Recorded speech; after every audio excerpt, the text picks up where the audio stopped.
Wednesday nights with Reverend Jay and Dick on our conversation. We'll open with the opening prayer from the Home Center Ministerial Team, our Minister of Prayer, Reverend Joe Pinecoffer. As we look to Thanksgiving, be thankful for the prosperity we have in all things. The love, compassion, and gratitude of God showers over us. The love, compassion, and gratitude we have in our own hearts to share with our family and friends and with our world. Our truth is we are the bearers of these energies, these emotions of God. Accept this evening's message from Reverend Jay and Dick into your heart, and you will feel a renewed sense of gratitude. Apply this message to your daily life and to everyone and for every situation that you experience in the coming days. And you will be sharing your love and compassion in ways that will uplift those around you. In love and light, gratitude and forgiveness. Amen. Now, to start off with, because I needed the words to come out properly, I went to WikiLeaks to get the information I'm going to give you now. Okay. So that means it's quasi-acceptable. Our discussion this evening is going to be about precognition, also called prescience or prescience, future vision, future sight. It's acclaimed by psychics the ability to see events in the future. Now, as with other paranormal phenomena, there is no accepted science evidence that this precognition is a real effect, and it is widely considered to be a pseudoscience. So, it's woo-woo. Now we're going to tell you how it really works. And I'm going to start off with something that I covered about probably 3 or 4 months ago. But it really is germane to our discussion about forewarned about something. I used to live out in Dallas, Oregon, and I had a pickup, Dakota. It's kind of a mid-range pickup, and it had a pretty good size engine in it. And I was a leadfoot back then. We're talking maybe 20 years ago or so. And I used to come the back way from where I lived, which is snakes in the road type thing, around the bridge over to Salem. And I usually hot-footed it pretty well. I was on my way around at midday for a meeting, and I had a flash, a very not ignorable flash in my mind and before my eyes while I'm driving, that in the road there's a child laying in the middle of the road, crossways. And it was so startling that I immediately started slowing down. And within 10 seconds I was headed around a curve, and as I went around that curve at a very slow rate of speed, there is the vision I had had like that.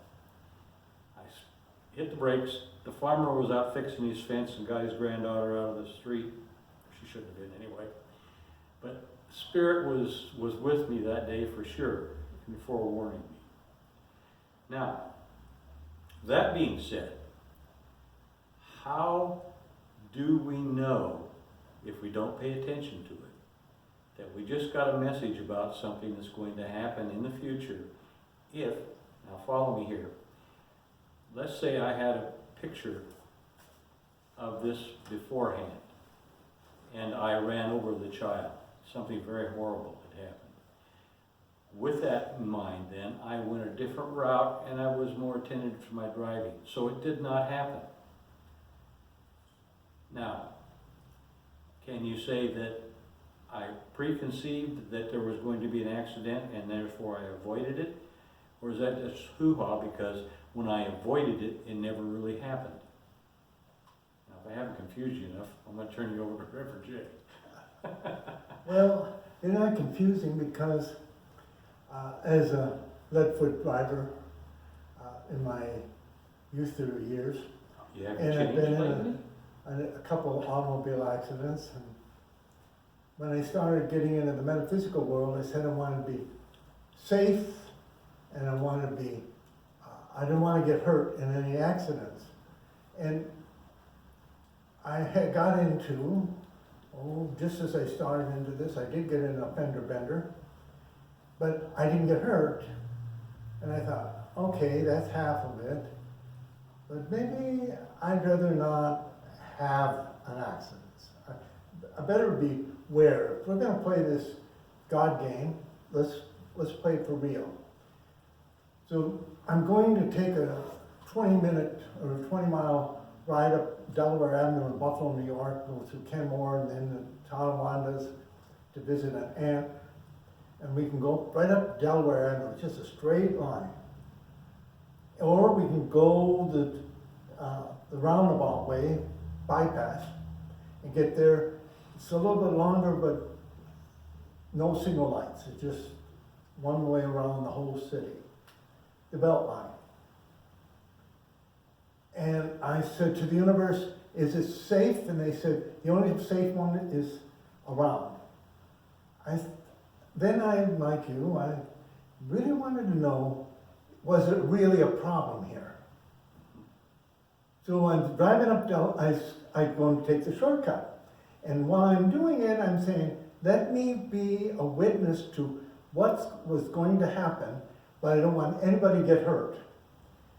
And I kept chanting it, and as I'm chanting it, I'm pulling in more earth energy to protect the car, protect me, protect whatever's going out there. But they kept saying, you've got to slow down, and if I'm doing 35 miles an hour, I can make all the lights green. Right through Kenmore Avenue and right out to the Tonawondas and everything else. And as I just passed the city line and I'm now in the town of Kenmore, the hair in the back of my neck started to stand up, and I got getting a feeling of uneasiness. And the next light I'm coming to, if I keep at 35 miles an hour, and there's 2 lanes going both directions, and a line here where people are parked, I kept saying, okay, what's happening here? And all of a sudden my eyes are brought over to a young lad who's about 50 feet from the corner, and he's looking at the lights, he's looking at the traffic, and he's going to take a run for it, and I think he's going to cut across before the traffic starts moving. And I kept my eye on him, and as soon as the light turned green, I'm still doing 35, and I'm looking, I can make it, and then I see him run for it. And at that moment, I put on I'm right almost up to him, and I put him on the brakes with both feet, pull on the steering wheel, and I screamed out, no. And the car stopped on a dime. It didn't squeal, it didn't slide, it didn't do nothing. It just, boom, went from 35 to nothing. And just then, the kid is looking at me through the passenger window with his nose against the glass, looking at me, and I'm looking at him. I quickly put the car up in park, jumped out of the car, ran around, and I said, are you all right? And he looked at me and just ran across the street like as if it was a dog got hit. And the guy was sitting there in his car with the window rolled down. He said, how did you do that? How did you stop it on a dime? And I said, I don't know. I got in the car and I said, I test the spirit and see it be of God. And from now on, guys, I'm going to trust you. Because if you tell me something's going to happen out front, I'm not going to question it. I'll do whatever we need to do to prevent it. So I'm going to put you quickly at 2 months later. I'm up in Rochester, New York, which is 100 miles away from Buffalo, teaching a class, and I got another one of those hits. And I'm getting in the car, 11:30 at night, and I'm sitting in this person's driveway, and they said, wait 15 minutes. You need to be safe. So I looked at my watch and I sat there. And finally the hostess come out and said, "What's the matter? The car won't start?" I said, "No, they just told me to wait 15 minutes and I'm waiting to prevent whatever is going to happen along the way, because I'm gonna get up on the thruway, and that's a 60-mile-an-hour run strictly from Rochester to Buffalo, and I just get right off there real quick and I'm home." I waited the 15 minutes. I said, "I'm okay," and the universe kind of gave me the go-ahead feeling and put it in gear, started out, and I was driving my normal speed. When I got up on the thruway, I put her up to the 60, 65 miles an hour, whatever the speed limit was. And I'm driving along, and as I'm driving along, I started becoming aware of something. Be aware, be aware. And all of a sudden, I looked up ahead, and there was a string of lights, red lights. And I really slowed this down, and there was a policeman standing right behind the last car in this line of cars. And I rolled down the window and he said, it'll be about 15, 20 minutes.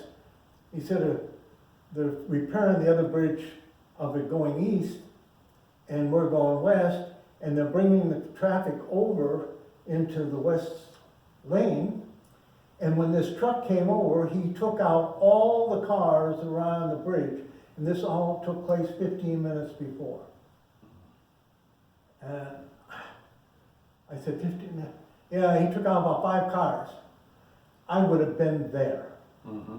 And the voice in my head, like, it's just like humans. They chuckled and they said, "Are we done being tested?" And I said, "Yep, we're done."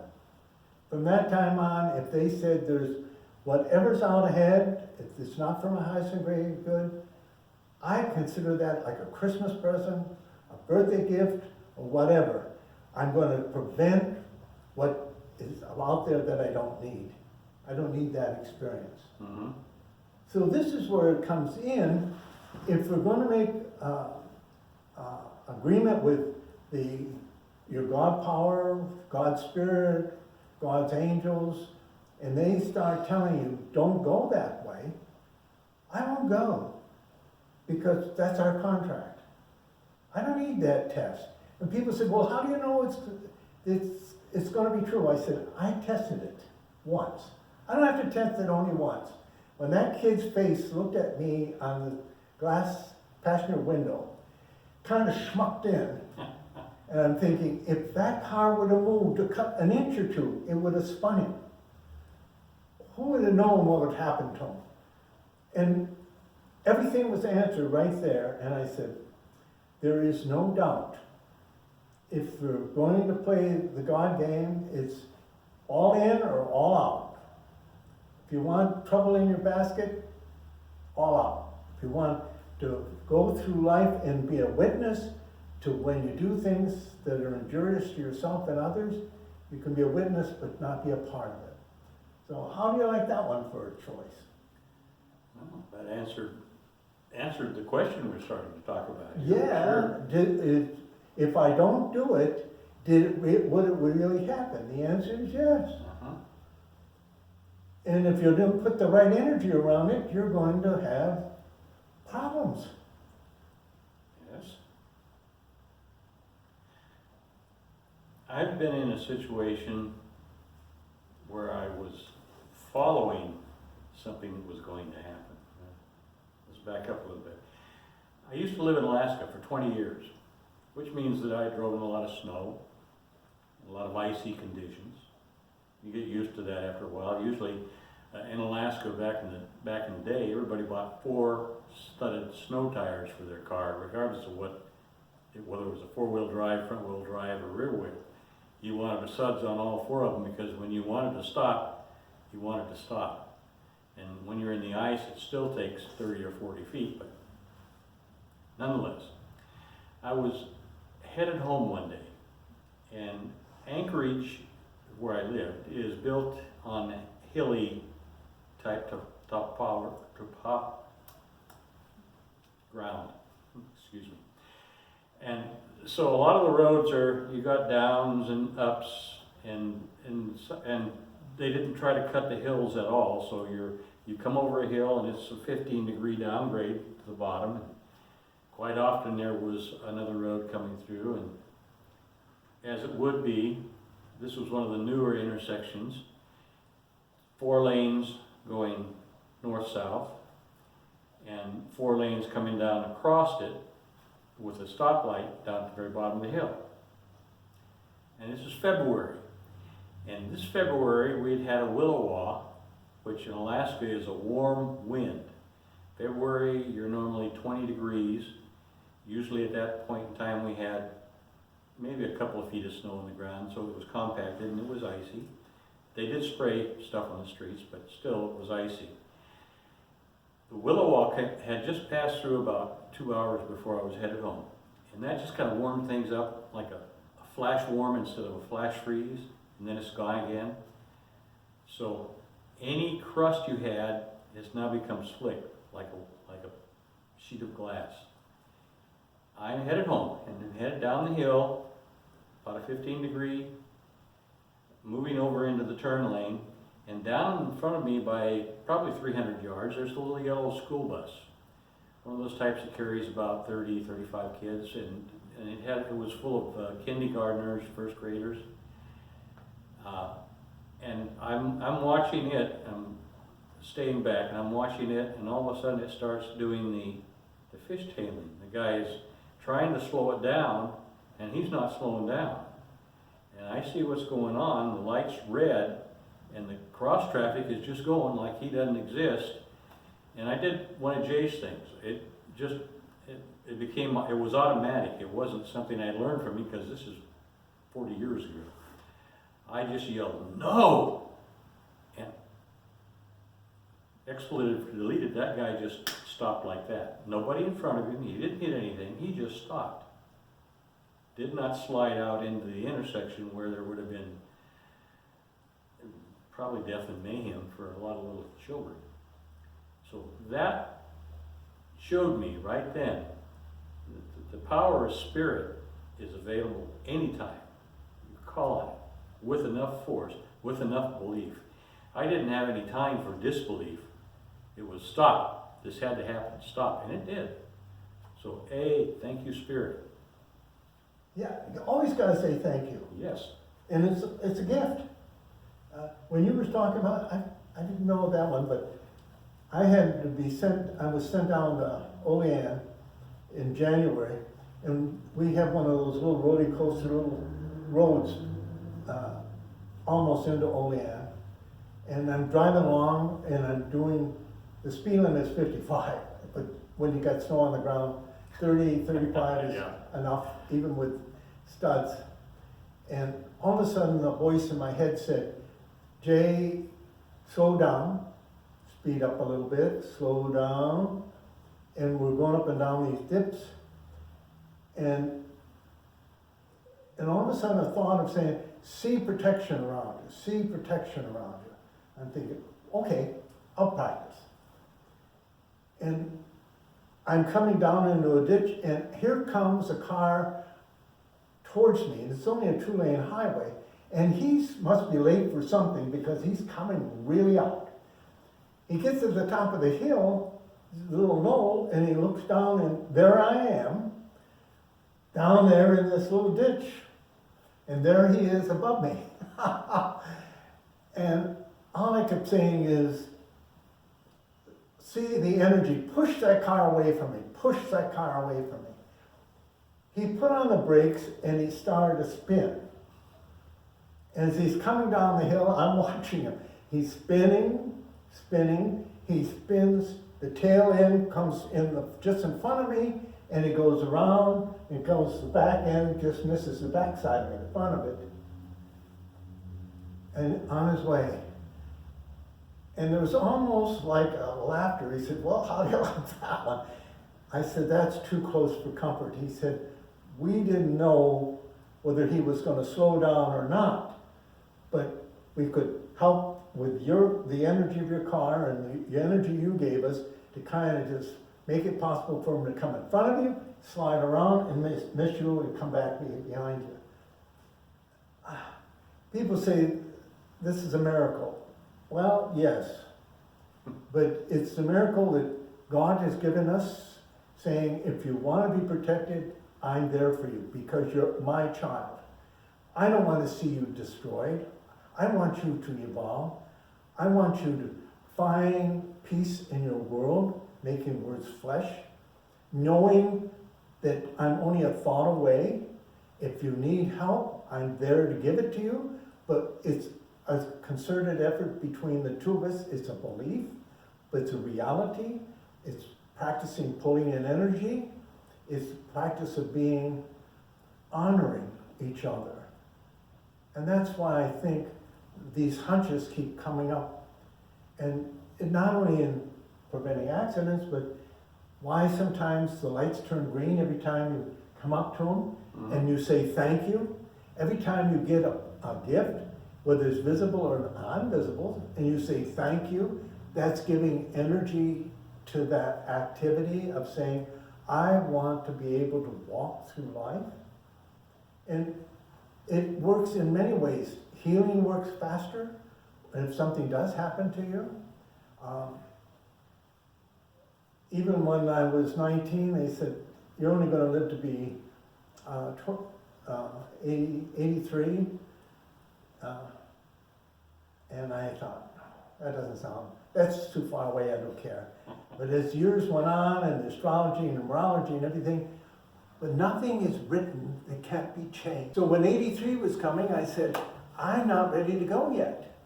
Well, I'm in 91, and I'm going on 92, and we're adding on to it. There's some inconveniences like everything else, but we're a family, believe it or not. And God is not something to be punished or worry about. We're all going to make mistakes along the way. That's the learning exercise. If you make a mistake once and you do it again, you're a soul learner. If you do it a third time, well, I feel sorry for you. But this is a place to demonstrate. This is a place to build a reality.